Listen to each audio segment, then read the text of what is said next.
I never thought a single phone call could destroy everything I'd spent 30 years building. But there I was, sitting in my tiny kitchen in Cleveland, Ohio, staring at my bank statement with hands that wouldn't stop trembling. The numbers didn't lie.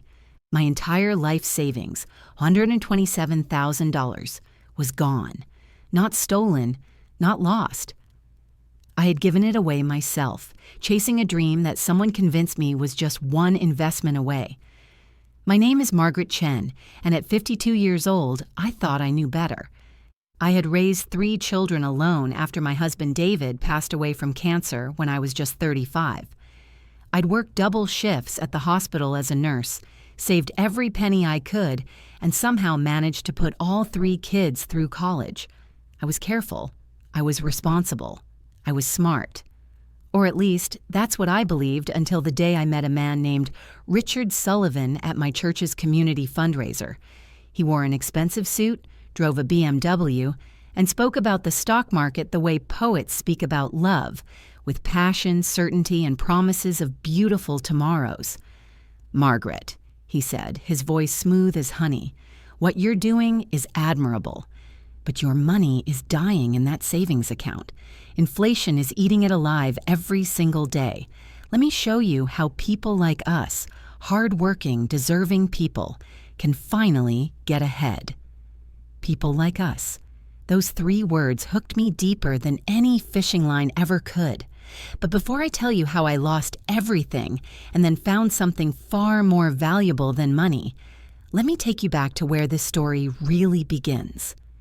Because the truth is, my journey didn't start with that phone call or even with Richard Sullivan. It started 18 months earlier, on a rainy Tuesday afternoon in March, when I first realized that working hard wasn't enough anymore. The rain was coming down in sheets that Tuesday, turning the streets of Cleveland into rivers of gray water. I remember because I had just finished a 12-hour shift at Metro General Hospital, and my feet were screaming inside my worn nursing shoes. I was 51 years old, and my body was starting to remind me of that fact every single day. I stopped at Rosie's Diner on Euclid Avenue, my usual spot for a quick coffee before heading home. The place smelled like grease and hope, that peculiar combination that only old diners seem to master. I slid into my regular booth by the window and pulled out my phone to check my bank account, a ritual I'd developed over the years. Checking the numbers gave me comfort. Proof that all those extra shifts and sacrificed weekends meant something. The balance read $89,340. I'd been saving for nearly 16 years, putting away whatever I could after paying bills, buying groceries, and handling the endless small emergencies that life throws at single mothers. My goal was $100,000, a number that felt magical to me, a cushion that would finally let me breathe a little easier. "Mind if I join you?" I looked up to see Helen Morrison, another nurse from the hospital, standing beside my booth. Helen was 48, with kind eyes and laugh lines that told stories of a life well lived. We'd worked together for about 5 years, but had never really talked outside of work. "Please," I said, gesturing to the seat across from me. Helen ordered coffee and sat down with a sigh that I felt in my bones. "Long day," she said. "They're all long days," I replied, attempting to smile. We sat in comfortable silence for a moment, watching the rain blur the world outside the window. Then Helen said something that would change my entire perspective. "Margaret, can I ask you something personal? How much longer do you think you can do this?" I blinked. "Do what?" "This." She gestured vaguely at everything and nothing. "Work these killer shifts. Come home exhausted. Save money that barely grows. Watch younger nurses come in making almost what we make with easier schedules. How much longer before your body just says no?" The question hit me like ice water, because the truth was I'd been asking myself the same thing for months. My lower back ached constantly now. My knees complained every time I climbed stairs. And just last week, I'd needed reading glasses for the first time in my life. A small thing. But somehow, it felt like my body was sending me a message I didn't want to receive. "I don't know," I admitted quietly. "Maybe 5 more years? Then if I'm lucky? Helen nodded slowly. I was talking to my daughter last weekend. She's 26, works in marketing. And do you know what she told me? She said her company invested in some tech stocks 3 years ago, and those investments have grown by 400%. 400%, Margaret, in 3 years. My coffee suddenly tasted bitter. That's incredible. It made me think, Helen continued, leaning forward. We've been taught our whole lives to work hard, save money, be responsible, and we have been. But meanwhile, there are people out there, sometimes younger than our own children, who understand how to make money work for them instead of working for money. And you know what? Nobody ever taught us that. Not in school, not anywhere. I wanted to argue with her, to defend the path I'd chosen, but I couldn't. Because she was right. I'd been treading water for decades, working myself to exhaustion just to maintain the same standard of living I'd had 10 years ago. And every year, it got a little harder, a little more exhausting. So what do we do? I asked, hating how helpless my voice sounded. Helen shrugged. I don't know. Learn, I guess. Figure it out. My daughter mentioned something about index funds and dividend stocks. Honestly, it all sounds like a foreign language to me. But Margaret, I can't do this for another 20 years. My body won't let me, and I'm guessing yours won't either. That night, after Helen left and I drove home through the rain, her words echoed in my mind. I thought about my daughter Sarah, who is now 27 and working as a teacher in Columbus. I thought about my sons, Michael and James, both in their 20s and starting their careers. I'd sacrificed so much to give them opportunities, to help them build their futures. But what about my future? What happened when I couldn't work anymore? Social Security wouldn't be enough. My savings, as carefully as I'd built them, wouldn't last more than a few years if I had to live on them. And the idea of becoming a burden to my children, of them having to take care of me the way I'd taken care of them, filled me with a shame so deep I could barely breathe. I pulled into my driveway, a small house in the Tremont neighborhood that I'd bought 15 years ago, and sat in the car for a long moment, listening to the rain drum against the roof. The house was paid off, at least. That was something. But it needed repairs I'd been putting off for years. The roof was starting to leak in one corner. The furnace made worrying noises during the winter. The kitchen cabinets were held together by sheer willpower and duct tape. Inside, I made myself a simple dinner, leftover chicken and vegetables, and sat at my small kitchen table, which wobbled slightly because one leg was shorter than the others. I'd meant to fix it for months, but never seemed to have the time or energy. I opened my laptop, an aging Dell that took forever to boot up, and typed into the search bar, "How to invest in the stock market for beginners." 3 million results appeared in 0.47 seconds. I clicked on the first article and started reading. The language was dense, filled with terms I didn't understand. PE ratios, market capitalization, dividend yields, bull markets, bear markets. It might as well have been written in ancient Greek. I tried another article, and another. Each one seemed to assume I already knew the basics, that I understood the fundamental concepts everyone else apparently learned somewhere along the way. Frustration built in my chest. Why was this so hard? Why didn't anyone taught me this when I was younger? Why did it feel like there was a secret language of money that everyone spoke except me? I was about to close the laptop when I saw an advertisement in the sidebar.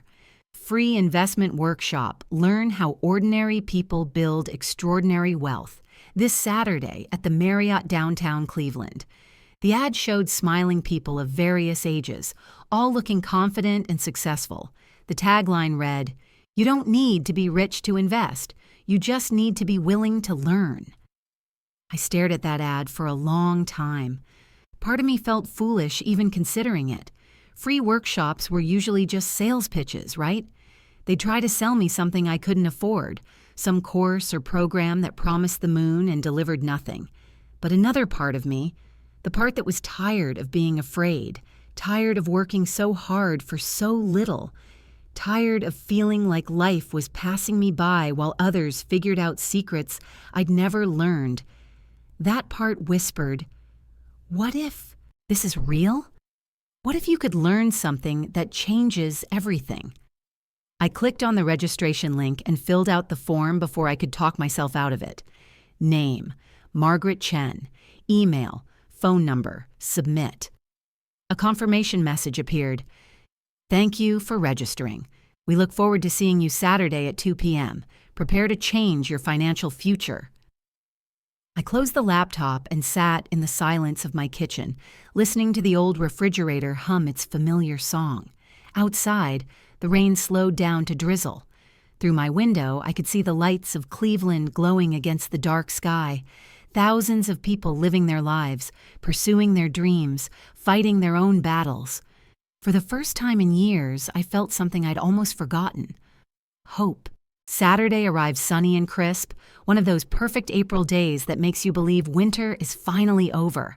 I spent longer than usual choosing what to wear, finally settling on a navy blue dress that Sarah had bought me for Christmas 2 years ago.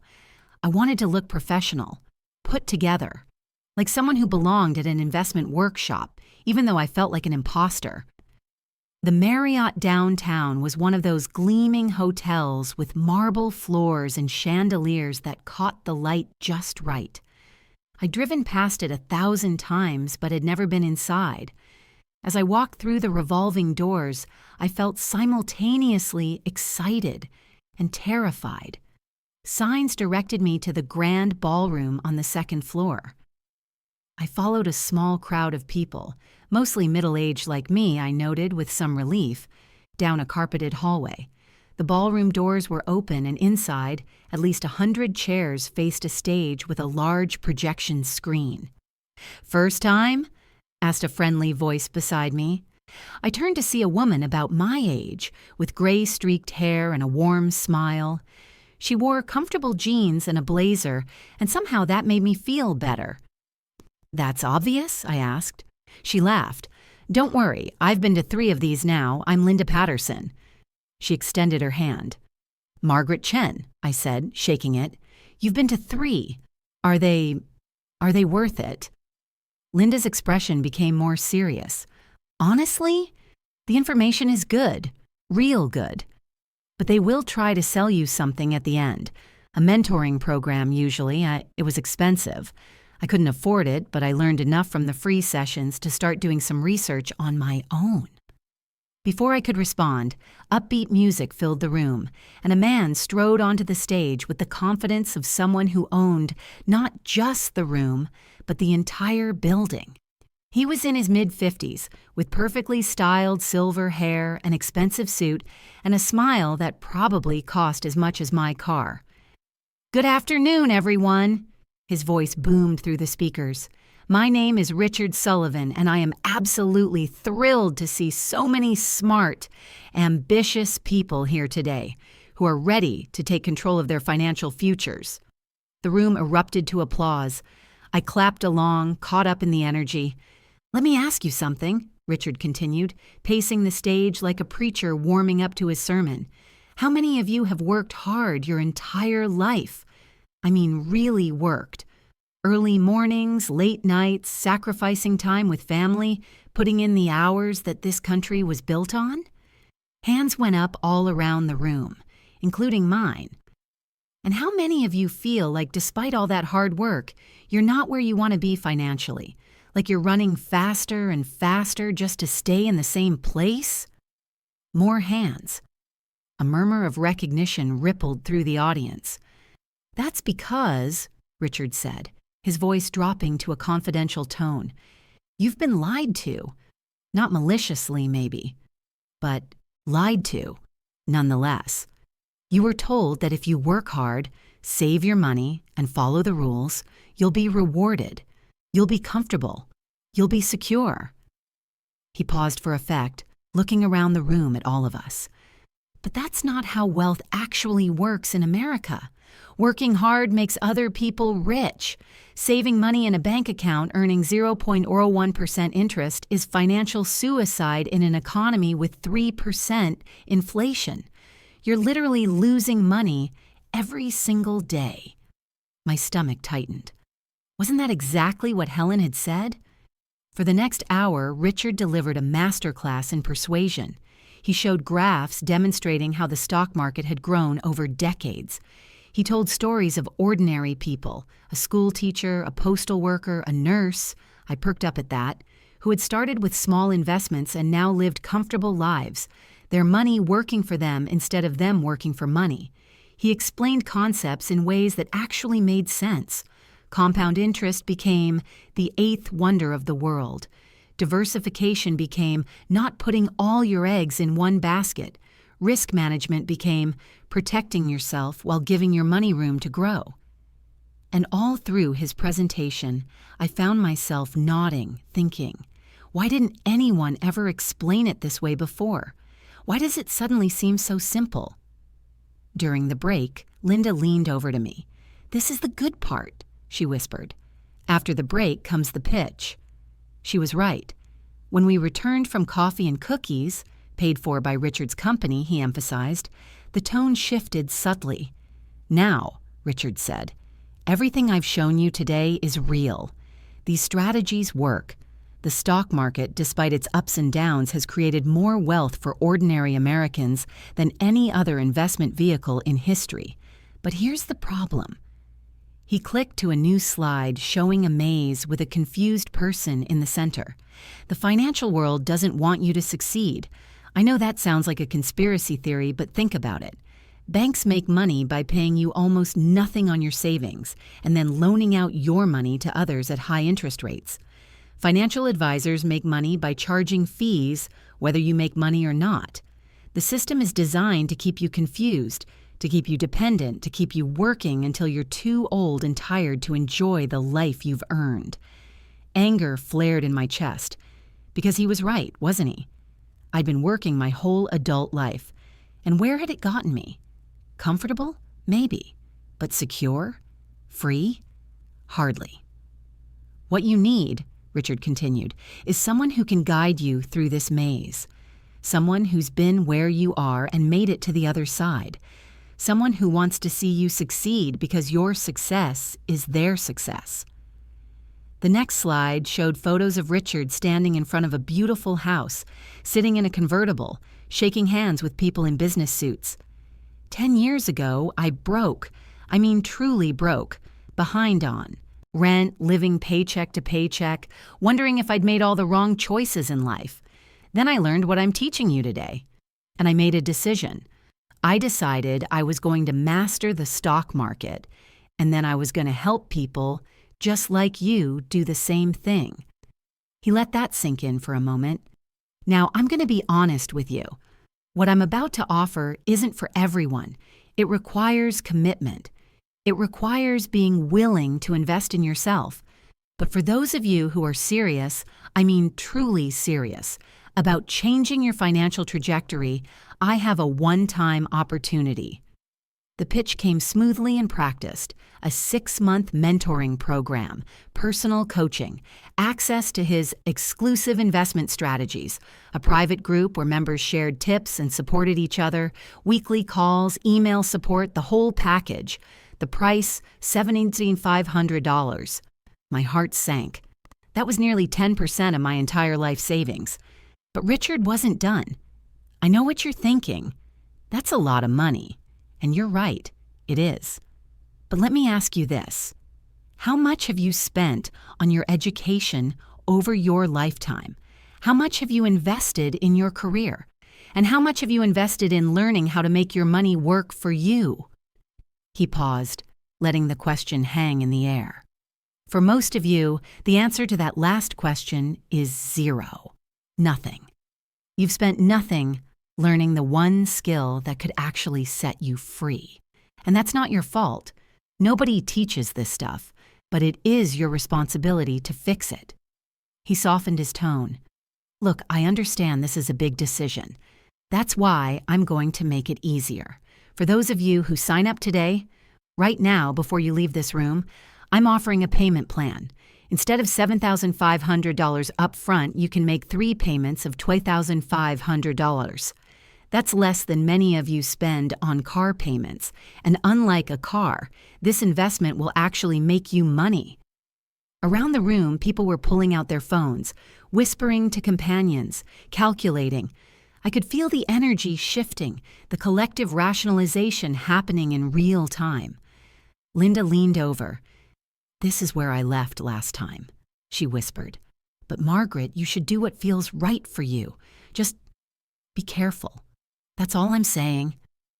Richard continued, his voice now urgent. "I'm going to be completely transparent with you.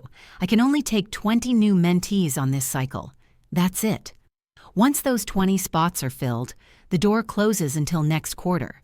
And I'm not exaggerating when I say that people who go through this program typically see their first positive returns within 3 to 6 months." He clicked to a slide showing testimonials, smiling faces, quotes about life-changing experiences, and finally feeling financially secure. "Don't let fear of investing in yourself keep you from the life you deserve," Richard said, his voice almost pleading now. "You've worked too hard, sacrificed too much to spend the rest of your life worrying about money. This is your moment, this is your chance." A woman in the front row raised her hand. "If I sign up today, when does the program start?" Richard beamed at her. "Excellent question. We start on Monday. That's how committed I am to your success. We don't waste any time. My team is set up in the back of the room right now. They can process your registration, answer any questions, and get you enrolled in the next 5 minutes." People started standing up, moving toward the back of the room. I watched them go, my heart pounding. $2,500. That was a lot of money, but it was also just 2.8% of my savings. And if Richard was right, if I could learn to make even a 10 or 15% return each year, that would be life-changing. I thought about my aching feet, my protesting back, the reading glasses I now needed. I thought about Helen's words at the dinner. "How much longer can you do this?" I stood up. Linda caught my arm gently. "Margaret, just think about it tonight. Sleep on it. If it's real, the opportunity will still be there on Monday." But Richard's words echoed in my mind. 20 spots. The door closes. This is your moment. "I need to do this," I told Linda. "I can't keep living the same way forever." I walked to the back of the room where 3 people sat at folding tables with laptops and credit card readers. The line moved quickly. When it was my turn, a young woman with perfect teeth smiled at me. "Welcome. Are you ready to change your life?" "I think so," I said, trying to sound more confident than I felt. "The payment plan? 3 installments of $2,500? Exactly. And let me tell you, you're making the smartest decision. I went through this program myself last year, and I've already doubled my initial investment." She pulled up a form on her laptop. "I just need some basic information and a credit card for the first payment." My hand trembled slightly as I pulled out my credit card, the one I'd kept for emergencies, with a $10,000 limit that I'd never come close to using. "Perfect," she said, typing rapidly. "And do you want to pay for the first installment now, or would you prefer to finance all 3 payments? We have a partnership with a lending company that can approve you in minutes." "Now is fine," I said quickly, before I could change my mind. She ran my card. The machine beeped. She handed me a receipt and a thick folder. "Congratulations, Margaret. You're officially part of the Financial Freedom family. Your login credentials for our online portal are in this packet, along with your welcome materials. Richard will be calling all new mentees personally this week to schedule your first one-on-one coaching session." I walked out of the Marriott in a daze, clutching my folder like it was a life preserver. The afternoon sun felt too bright. My head felt too light. I just spent $2,500, more than I'd spent on anything except my car in the last decade. But I'd also just taken control of my future, hadn't I? The first week of the program felt like drinking from a fire hose. Richard sent me login credentials to an online portal filled with videos, PDFs, and spreadsheets. There was a private Facebook group where other mentees posted constantly, screenshots of stock purchases, questions about technical indicators, celebrations of small gains. Everyone seemed to know what they were doing except me. I watched the introductory videos late at night after my shifts, fighting to keep my eyes open. Richard spoke rapidly, using terms I had to pause and Google. Moving averages, resistance levels, momentum indicators. Each video ended with the same message. This is just the beginning. Real success comes from taking action. My first one-on-one coaching call with Richard came on Thursday evening. I'd prepared a list of questions, feeling like a student about to meet with a professor. "Margaret," his voice boomed through my phone. Speaker. "I've been looking forward to talking with you. Tell me, have you made your first trade yet?" "No," I admitted. "I'm still trying to understand the basics. I've been watching the videos, but—" Margaret, he interrupted, not unkindly. "I get it, analysis paralysis. But here's the thing. You learn by doing. The market is hot right now. Every day you wait is money left on the table." My stomach tightened. "But I don't want to make mistakes. I can't afford to lose." "That's fear talking," Richard said, "and fear is the enemy of wealth. Look, I'm going to make this easy for you. There's a stock I've been watching, Biopharma Solutions, ticker symbol BPHS. They're developing a new cancer treatment, and the FDA approval is coming any day now. When that happens, this stock is going to explode." "How do you know?" I asked. 20 years of experience," he said confidently. "I've seen this pattern hundreds of times. Get in before the announcement, ride the wave up, get out with profits. Simple." He made it sound so simple. "Here's what I want you to do," Richard continued. "Open a trading account. I recommend TradeWise. They have the best platform for beginners. Transfer $10,000 to start. Buy BPHS at market open tomorrow. Then we'll watch it together in the Facebook group." $10,000. That was more than 11% of my savings. "That seems like a lot to start with," I said carefully. "Margaret, I'm going to be straight with you. You paid for this program because you wanted results, right? You can't make significant money with significant investments. Would you rather put in $1,000 and make $100, or put in $10,000 and make $1,000? The percentage is the same, but which one actually changes your life?" The logic seemed sound, but something in my chest felt tight. "I'll think about it," I said. "Fair enough," Richard replied, but I could hear the disappointment in his voice. "Just don't think too long. Opportunities like this don't wait for anyone. Talk soon." After he hung up, I sat in my kitchen, staring at my laptop. The TradeWise website was open in front of me. All I had to do was click Open Account and fill out the forms. I thought about Linda's warning. Just be careful. But I also thought about Richard's question. Would you rather make $100 or $1,000? I clicked the button. By Monday morning, my TradeWise account was funded with $10,000 transferred from my savings.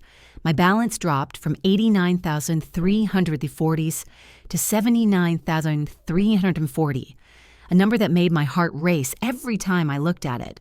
But Richard had assured me, in the Facebook group, in his videos, in our call, that this was the path to financial freedom. I bought 500 shares of BPHS at $20 per share, using the entire $10,000. Then I watched the screen like it was a heart monitor, and I was back at the hospital. For 2 days, nothing much happened. The stock went up 30 cents, down 50 cents, up 20 cents. My investment fluctuated by tiny amounts that somehow felt enormous. On Wednesday, Richard posted in the Facebook group, "BPHS announcement expected this Friday. Hold steady, everyone. This is where fortunes are made." Thursday night, I barely slept. I kept checking my phone, watching the after-hours trading, seeing the stock inch up and down by pennies.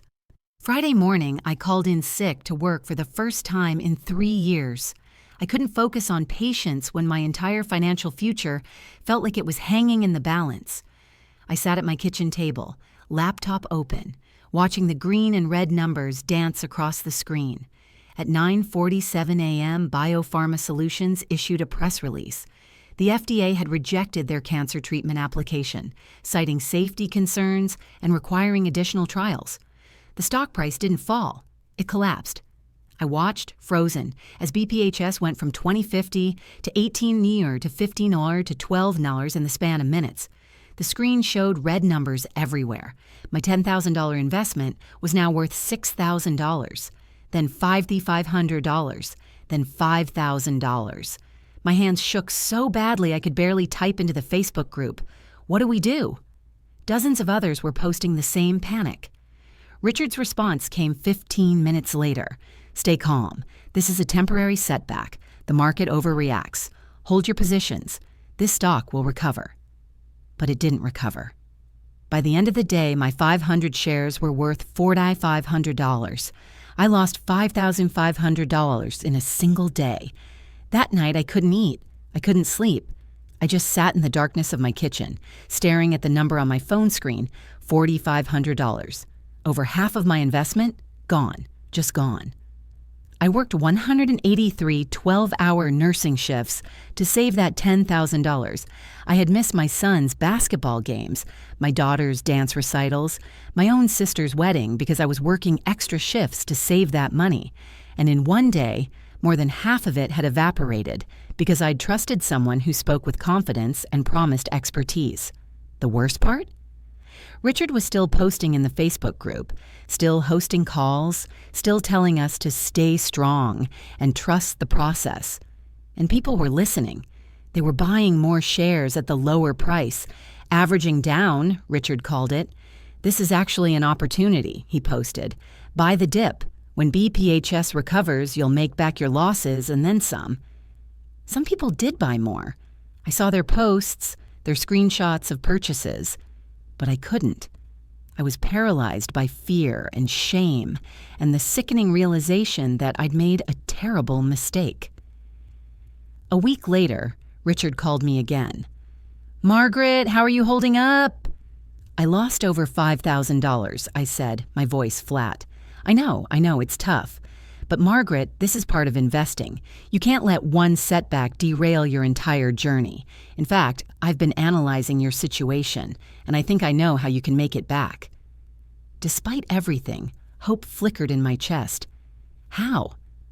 There's another opportunity, a company called NextGen Energy, ticker NXGE. They're announcing a major contract next week, and I have it to be good authority that this one is solid. But Margaret, to get back what you lost, you need to be more aggressive. I'm recommending $20,000 on this position. The hope died instantly. "Richard, I just lost half my investment. I can't—" "That's exactly why you need to do this," he interrupted. "You're in a hole. You can either climb out now while you have the chance, or you can sit there and let inflation and fees eat away what's left. Which choice sounds better to you?" "I don't have $20,000, I said. "You have savings though, right? And this is your future. We're talking about your future. Sometimes you have to take calculated risks to get ahead."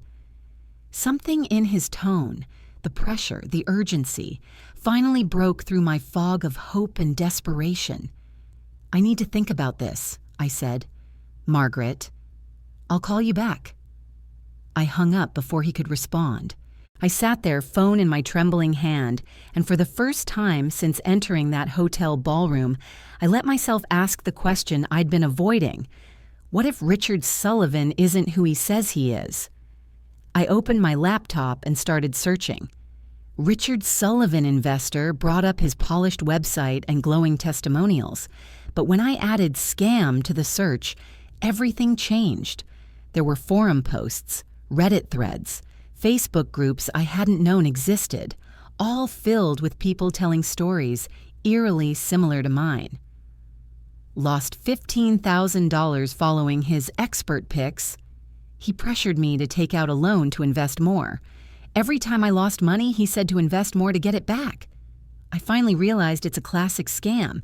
He gets paid no matter what happens to us. My blood went cold. I read post after post, story after story, each one a mirror of my own experience. Richard wasn't making money from successful investments. He was making money from the $7,500 fees that hundreds of people like me had paid him. And the investment advice? It was random at best, reckless at worst.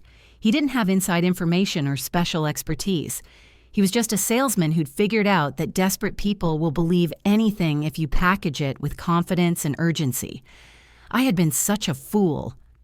The second payment of $2,500 was due next week.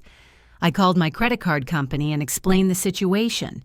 They were sympathetic but clear. The charge was legitimate. I'd signed up voluntarily. There was no fraud protection for bad investment advice. I called Richard's company to cancel the remaining payments. A different voice answered, not Richard, but a man named Trevor who sounded bored. You can cancel, but there are no refunds for any reason. It's in the contract you signed. I didn't know. Ma'am, it's in the contract. Page 7, paragraph 3. No refunds, no exceptions. Is there anything else I can help you with today? I hung up feeling like I might vomit. Over the next week, I added up my losses. First payment to Richard's program, $2,500 BPHS investment loss, $5,500 TradeWise account remaining value, $4,500 total losses, $8,000 remaining savings, $81,340 as $8,000 gone. That represented roughly 6 months of living expenses, 6 months of security that I'd just thrown away because I'd been impatient, because I'd wanted a shortcut, because I'd believed someone who told me what I wanted to hear. I sold my remaining BPHS shares at a loss and transferred the $4,500 back to my savings account. Then I closed my TradeWise account. I couldn't bear to look at it anymore. For 2 weeks, I moved through life like a ghost. I went to work, came home, stared at walls. I couldn't tell my children what I'd done. The shame was too heavy. I couldn't tell Helen or my other friends. I felt like I was carrying a secret that was slowly poisoning me from the inside. But worse than the financial loss was something else, the complete destruction of my confidence. I'd thought I was smart, careful, responsible, but I'd been tricked as easily as anyone. What did that say about me? What did that say about my judgment, my intelligence, my ability to take care of myself? If I couldn't trust myself with money, how could I trust myself with anything? It was my daughter, Sarah, who finally broke through my despair, though she didn't know what she was breaking through. She called on a Tuesday evening 3 weeks after my losses. "Mom, you sound terrible. Are you sick?" "Just tired," I lied. "You're always tired lately. Is everything okay?" The concern in her voice, genuine, loving concern, nearly broke me. How could I tell her that her mother, who'd always been so careful with money, who'd worked so hard to give her and her brothers everything they needed, had just thrown away $8,000 on a scam? "I'm fine, honey. Just a long week." "Mom." Her voice shifted, became more serious. "I know you. Something's wrong. Please talk to me." And suddenly, I couldn't hold it anymore. The whole story came pouring out. The workshop, Richard Sullivan, the promises, the losses, the shame. I cried while I talked, something I'd been holding back for weeks. When I finished, there was silence on the other end of the line. Then Sarah said something I didn't expect. "Mom, I'm so proud of you." I blinked tears from my eyes. "What?" "You tried. You took a risk. You tried to learn something new and improve your situation. Yes, you got scammed, and that's awful. But do you know how many people your age just give up? Just accept that this is how life is and stop trying to grow or change." "But I lost so much money." "You lost money on a scam," Sarah interrupted. "That doesn't mean investing is bad. It means that Guy was a fraud. Mom, when I first started teaching, I bought this online course about classroom management. It cost me $500, which was a lot on my salary. And you know what? It was garbage. Complete garbage. But I didn't stop trying to be a better teacher. I just learned to be more careful about who I learned from." Her words settled over me like a warm blanket. "The stock market is real," she continued. "Good investments are real, but so are scammers who prey on people who are trying to learn. You just ran into one of the bad guys first." "I don't know if I can try again," I admitted. "I'm so afraid of making another mistake." "Then don't try again the same way," Sarah said. "Try differently. Learn from real sources. Take your time. Mom, you're one of the smartest people I know. You raised 3 kids alone. You put us all through college. You've dealt with life or death situations at the hospital. You can figure this out. You just need better teachers." After we hung up, I sat with her words for a long time. She was right. I'd approached this all wrong. I'd wanted quick results, easy answers, someone to just tell me what to do. But real knowledge didn't work like that. Real knowledge took time, patience, learning from legitimate sources. The next day was my day off. Instead of sleeping in, I got up early and drove to the Cleveland Public Library on Superior Avenue. The main branch was a beautiful historic building with soaring ceilings and endless shelves of books. I found the personal finance section and stood there, overwhelmed by the choices. Dozens of books on investing, retirement planning, stock market strategies. How did I know which ones were legitimate? "Can I help you find something?" I turned to see a librarian, a young man probably in his late 20s, with kind eyes and a genuine smile. "I want to learn about investing," I said. "Real investing, not get-rich-quick schemes. But I don't know where to start." He nodded thoughtfully. "Let me show you something." He led me to a quieter corner and pulled several books from the shelf. "These are classics. The authors have decades of proven track records. No gimmicks, no secrets, just solid, time-tested principles." He handed me 4 books. The Intelligent Investor by Benjamin Graham, A Random Walk Down Wall Street by Burton Malkiel, The Little Book of Common Sense Investing by John Bogle, Your Money or Your Life by Vicki Robin and Joe Dominguez. "Start with these," he said. "They'll give you a foundation, and they'll teach you how to spot the scammers." I checked out all 4 books and spent the rest of the day reading in the library's sunny atrium. And something remarkable happened. The more I read, the more I realized how much Richard Sullivan's advice had contradicted everything these respected experts recommended. Benjamin Graham wrote about patience, thorough research, and margin of safety. Richard had pushed for quick trade based on rumors. Burton Malkiel explained why most stock picking fails and index funds succeed. Richard had never once mentioned index funds.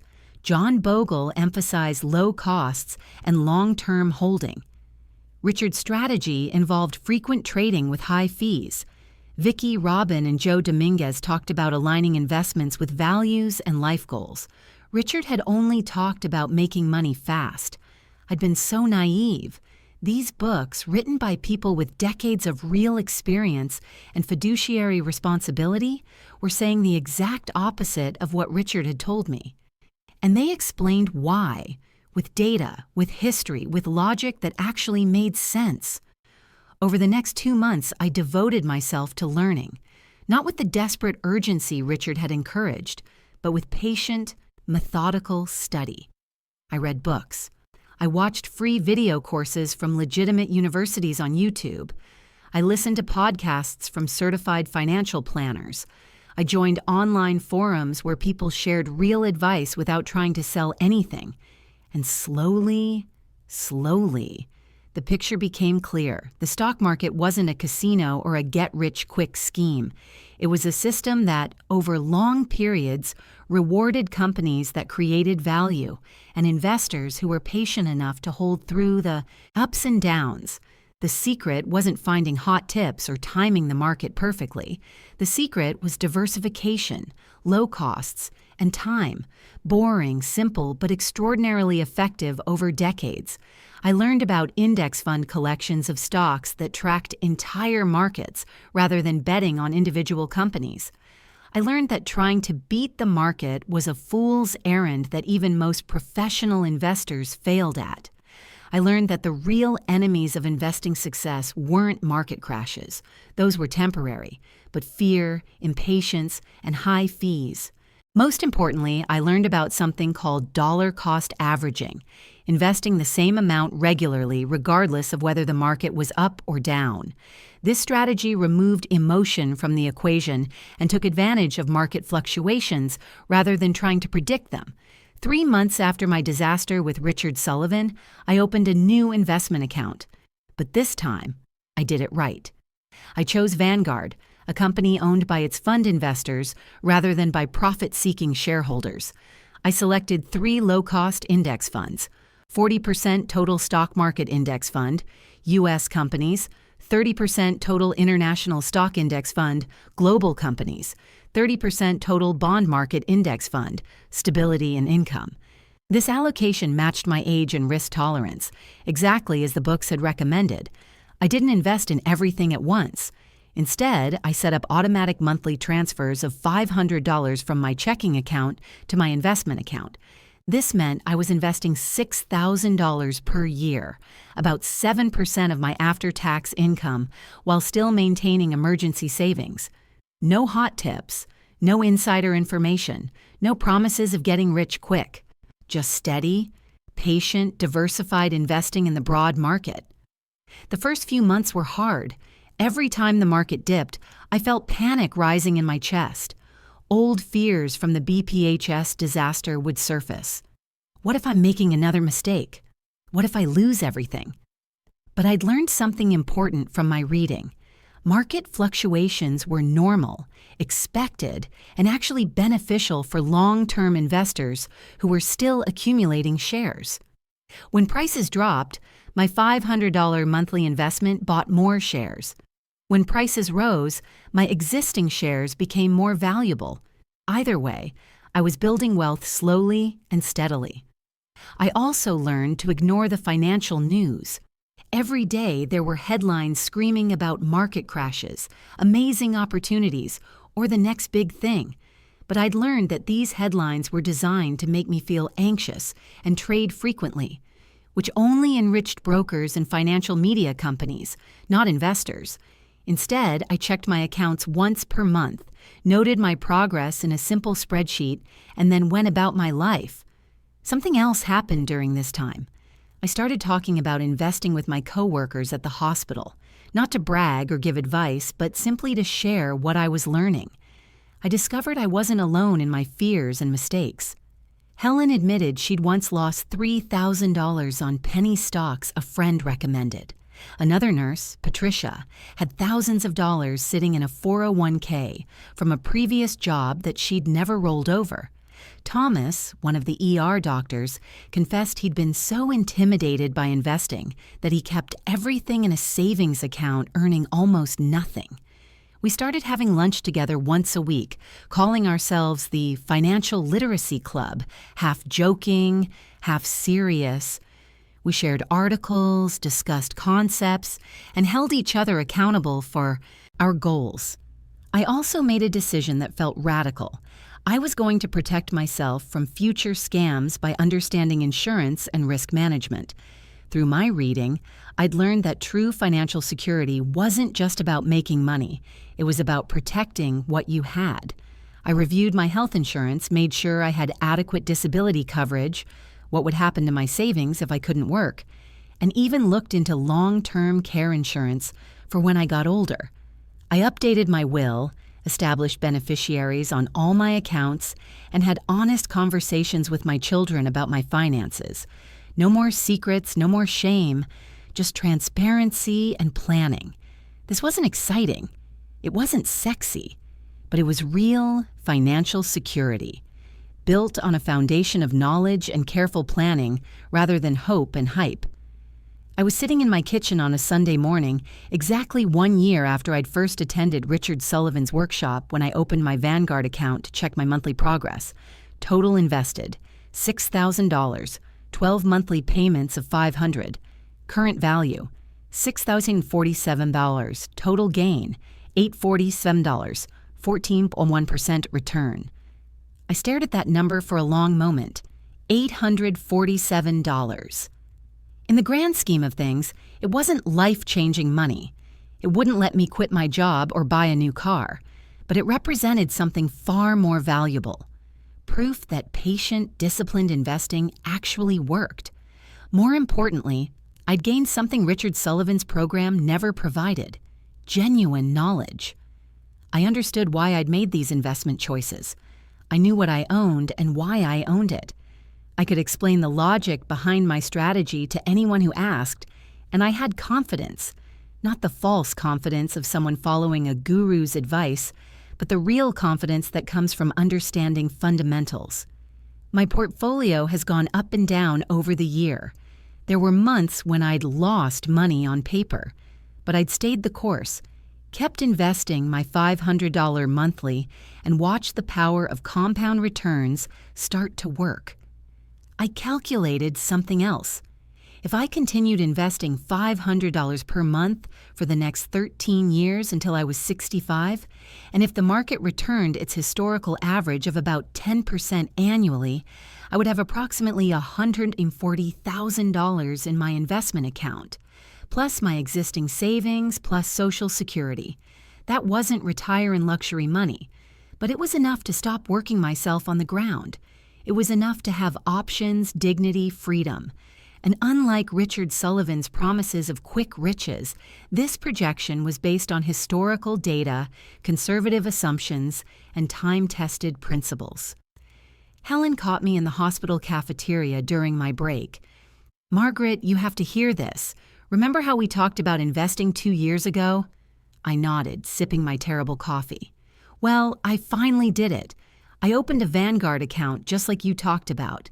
I've been putting in $300 a month for the last 8 months, and Margaret, I'm up almost $500. I know that's not huge, but I actually understand what I'm doing now, and I'm not afraid anymore." Her excitement was contagious. "Helen, that's wonderful." And Patricia started investing too, and she told her sister, who told her book club, "Margaret, you started something. You turned your mistake into a lesson that's helping people." That night, I thought about what Helen had said. My $8,000 loss to Richard Sullivan had been painful.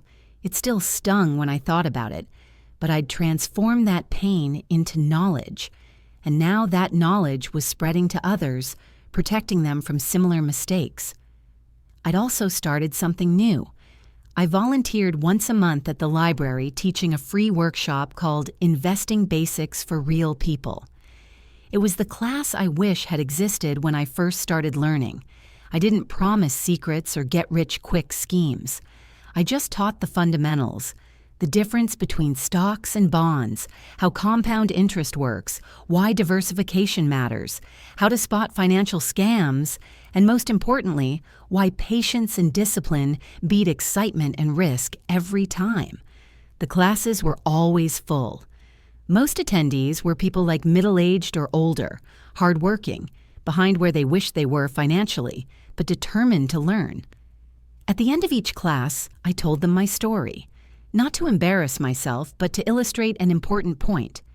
Everyone makes mistakes. What matters is what you learn from them. I was 55 years old when I sat down with a real certified financial planner, not a salesman like Richard Sullivan, but a fiduciary who was legally required to put my interests first. Her name was Jennifer Wang, and she worked for a fee-only planning firm in Cleveland. I paid her $200 for a comprehensive review of my finances, and she spent 3 hours with me going through everything. "Margaret," she said, looking over her notes, "you're doing remarkably well for someone who started investing just 3 years ago. Your asset allocation is appropriate for your age and risk tolerance. Your expenses are low, you're saving consistently, and you're protected with adequate insurance." "So I'm on track?" I asked. She nodded. "You're not going to retire rich, if I'm honest. You started late, and you experienced some losses. But if you continue on this path, you'll retire comfortably and secure. You'll have options. And that's what most people actually want. Not millions in the bank, but freedom from financial anxiety." Relief flooded through me. That's all I ever wanted. Jennifer leaned back in her chair. "Can I ask what changed for you? What made you start taking investing seriously?" I told her about Richard Sullivan, about my losses, about my journey from desperation to knowledge. She listened carefully, then said, "You know what's interesting? I see 2 types of people who come to me after being scammed. Some never invest again. They're so traumatized that they keep everything in cash, which means inflation slowly erodes their savings. But others, like you, turn it into education. They learn to distinguish between real investing and gambling dressed up as investing. And ultimately, they end up better off than if they'd never made the mistake. Really? I asked. Really, because you learn the hard way that there are no shortcuts. You learn to value boring, steady, proven strategies over exciting promises. And you learn to verify credentials, check backgrounds, and trust data over charisma. Those are lessons that will protect you for the rest of your life. At 57, I made a decision that would have been impossible 5 years earlier. I reduced my hours at the hospital. Instead of working 5 12-hour shifts per week, I cut it back to 3. My income dropped, but I can afford it now. My investment portfolio had grown to over $42,000.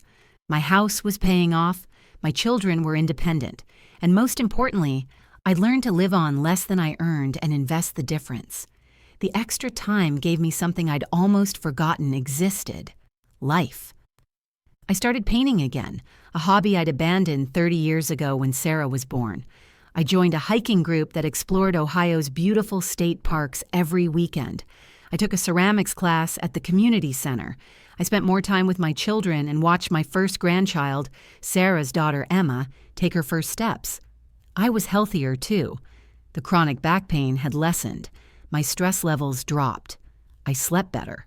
It turned out that constantly working yourself into exhaustion wasn't the path to security. Building sustainable wealth systems was. My financial literacy classes at the library had evolved. I'd partner with a local credit union to offer them quarterly, and we'd help over 300 people start investing safely. We've also created a support group where people could ask questions and share experiences without judgment. One evening after class, a woman named Dorothy approached me. She was in her early 60s with gray hair and tired eyes that reminded me of my own reflection 5 years earlier. "Margaret, I need to tell you something. 3 months ago, I was at a free investment seminar at a hotel. The speaker was very persuasive, very confident. He wanted $5,000 for his mentoring program. I was about to sign up. I had my credit card out when I remembered seeing a flyer for your class at the library. My heart beat faster. What did you do? I told him I needed to think about it. I will come to your class next week. And Margaret, everything he'd said was exactly what you warned us about. The urgency, promises, the pressure. I would have lost that money if I hadn't found your class first." Tears pricked my eyes. "Dorothy, I'm so glad." "No," she said, taking my hand. "I'm glad. You turned your pain into protection for others. That's a gift." After she left, I sat in the quiet library, watching the evening sun stream through the tall windows. I thought about Margaret, who'd walked into that Marriott ballroom 5 years ago, desperate, afraid, looking for someone to save her. That Margaret didn't exist anymore. In her place, there was someone who'd learned to save herself. At 59 years old, I attended a community investment workshop, not to learn, but to observe and offer feedback. The workshop was run by a local nonprofit that taught financial literacy to underserved communities. The instructor was a young woman named Alicia Rodriguez, recently out of college with a degree in finance. She was passionate and knowledgeable, but I could see the audience wasn't connecting. The material was too technical, too jargon-filled. People looked confused and overwhelmed. During the break, I approached her. "Alicia, can I make a suggestion?" She looked relieved. "Please. I can tell I'm losing them." "People don't connect with abstract concepts," I said. "They connect with stories. Let me tell you mine." I shared my experience with Richard Sullivan, the seduction of promises, the pain of losses, the journey from desperation to knowledge. I explained how understanding basic principles had transformed not just my finances, but my entire life. Alicia's eyes widened. Would you be willing to speak to the class? I think they need to hear this from someone who's been where they are." I ended up speaking for 30 minutes in the second half of the workshop. I didn't lecture about PE ratios or allocation strategies. I just told the truth about what I'd learned. that building wealth isn't about finding secrets or outsmarting the market. It's about starting, staying consistent, and giving time room to work. That diversification isn't just a technical term, it's a life preserver that keeps you afloat when individual investments sink. That the greatest enemies of financial success aren't market crashes or economic downturns. They're impatience, fear, and the belief that someone else has a shortcut that you're missing out on. That real financial advice is usually boring, but exciting financial advice is usually dangerous, and that it's never too late to start, but the longer you wait, the harder it gets. After I finished, a man in his 40s raised his hand. I'm 43 and I haven't started saving for retirement yet. Is it too late? I started seriously investing at 52, I told him. You're nearly a decade ahead of where I was. Start today. Start small if you have to, but start. Another woman asked, how do I know who to trust for advice? Look for fiduciaries, people legally required to put your interests first. Check credentials. Ask about fees. Be suspicious of anyone who promises guaranteed returns or pressures you to act immediately. And remember, if it sounds too good to be true, it absolutely is. The questions kept coming. People stayed for an hour after the workshop was supposed to end, hungry for real, honest, practical guidance.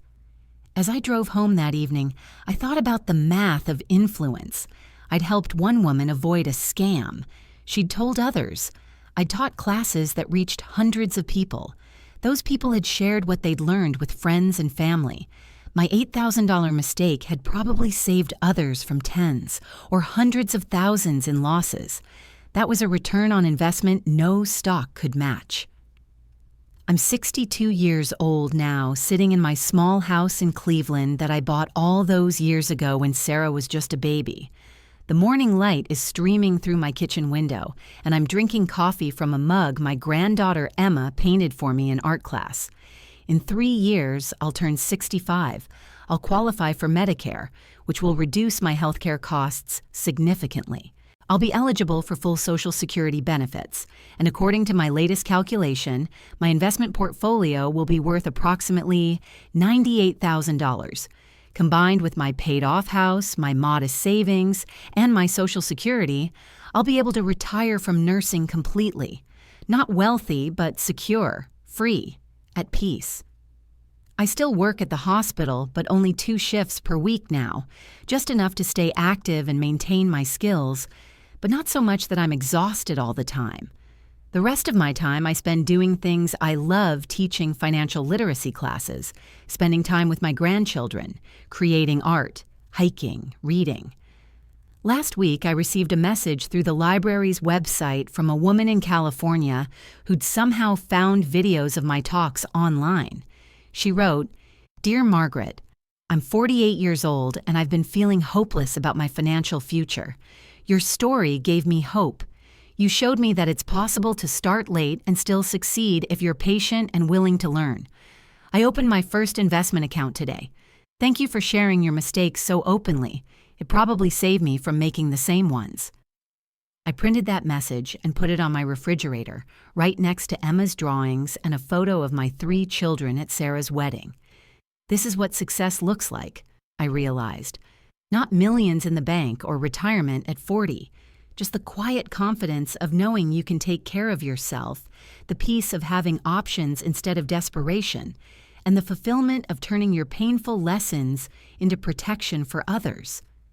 If someone asked me to know what I've learned over this decade-long journey, I would tell them this. The stock market isn't magic or gambling. It's simply a system that allows you to own tiny pieces of businesses. Over time, good businesses create value, and patient owners benefit from that value. Diversification is your best friend. When you own everything, you're protected from any one thing failing. Time is more powerful than time. Years of consistent investing beat perfectly timed trades every single time. Low costs matter enormously. Every percentage point you pay in fees is a percentage point not growing in your account. Over the decades, high fees can cost you hundreds of thousands of dollars. Be suspicious of urgency. Real opportunities don't disappear overnight. Scammers create artificial urgency to prevent you from thinking clearly. Be suspicious of guaranteed returns. The market offers no guarantees. Anyone promising them is lying. Be suspicious of complexity. Real investing is simple, though not easy. Scammers use complexity to confuse you and hide their true intentions. Check credentials. Require fiduciary duty. Ask uncomfortable questions about fees and conflicts of interest. Financial security isn't about being rich. It's about having enough and knowing what enough means for you. The best time to start investing was 20 years ago. The second best time is today. Your greatest asset isn't your investment account. It's your ability to earn income. Protect your health, skills, and capacity to work. Mistakes are only failures if you don't learn from them. I lost $8,000 to a scam, but I gained knowledge worth infinitely more. True wealth is measured not just in dollars, but in time, health, relationships, and peace of mind. Run your financial life like you'd want businesses to run, with integrity, transparency, and long-term thinking. The shortcuts that promise quick riches usually lead to slow ruin. Your reputation and self-respect are worth more than any investment return.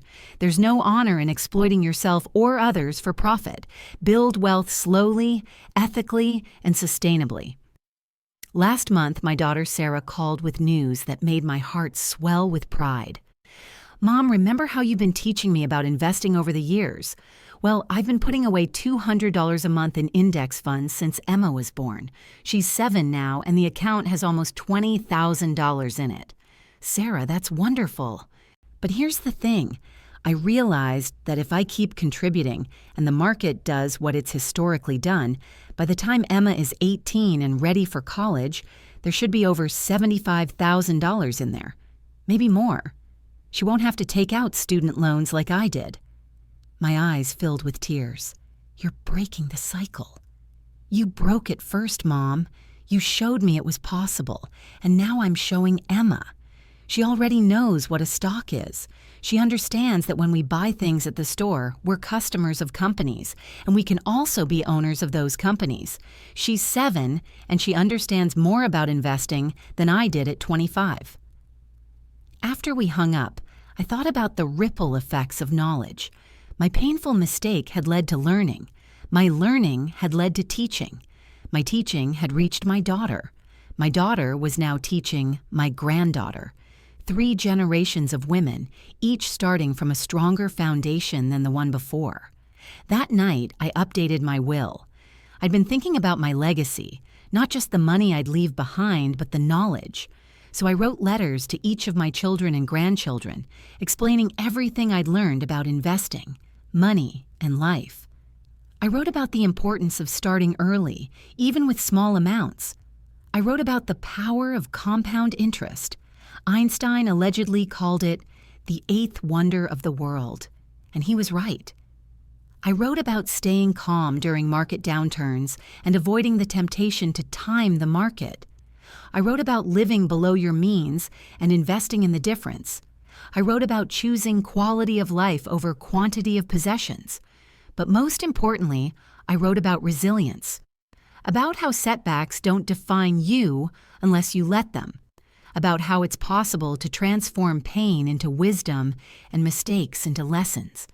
I sealed these letters and put them with my will, with instructions that they should be given to my family after I'm gone. Because money can run out, possessions can break, but knowledge passed down from one generation to the next, that's the inheritance that truly lasts forever. So that's my story. From zero to share market hero, though hero feels like too grand a word for what I actually did. I'm not a hero. I'm just a woman who made mistakes, learned from them, and decided to share those lessons with others so they wouldn't have to learn the same hard way.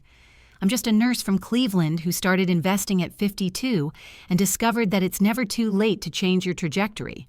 I'm just someone who transformed $8,000 in losses into hundreds of thousands of dollars in prevented losses for others. I'm just a grandmother who wants to leave her family not just money, but the knowledge of how to create their own security. If you're watching this and you feel behind or scared or like you've made too many mistakes to recover, I understand. I've been there. I know that feeling of looking at your bank account and wondering if you'll ever be okay. But here's what I learned. You don't need to be perfect. You don't need to be rich. You don't need to find a secret or guru or shortcut. You just need to start. Learn from legitimate sources. Invest consistently. Stay patient. Give time room to work its magic. The market doesn't care how old you are or what mistakes you've made. It only cares that you show up, stay disciplined, and think in decades instead of days. Your journey won't look exactly like mine. Your mistakes will be different. Your timeline will be different. Your goals will be different. But the principles remain the same. Start where you are. Use what you have. Do what you can. Learn as you go. Share what you learn. Stay the course. And remember, the best investment you can make is not in any stock or funds yourself. In your knowledge, in your ability to make informed decisions, in your capacity to learn from mistakes without being destroyed by them. That investment never loses value. Now I want to hear from you. Have you ever fallen for a financial scam or made an investment mistake that you learned from? What happened? How did you recover? Share your story in the comments, not to embarrass yourself, but to help others who might be going through the same thing right now. Have you been putting off investing because you're afraid or confused? What's holding you back? Let's talk about it. Sometimes just naming fear makes it less powerful. Or maybe you're already on your investing journey and you have wisdom to share with others who are just starting. What's the most important lesson you've learned? What do you wish someone had told you at the beginning? We learn best from each other, from real stories, real mistakes, real successes. This comment section isn't just for passive reading.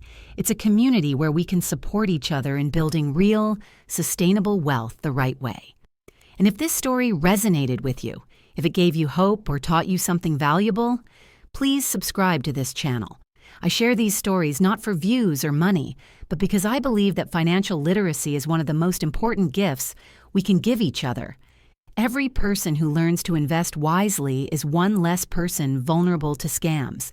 Every person who achieves financial security is one less person living in constant anxiety about money. Every person who shares their knowledge multiplies its value. So subscribe, share this video with someone who needs to hear it, and join our community of people who believe that it's never too late to change your financial future. Remember, you are not defined by your past mistakes. You are defined by what you choose to do next. Start today. Start small if you need to, but start. Your future self will thank you, and I'll be here cheering you on every step of the way. Thank you for listening to my story. Now go write your own. With respect, hope, and belief in your potential, Margaret,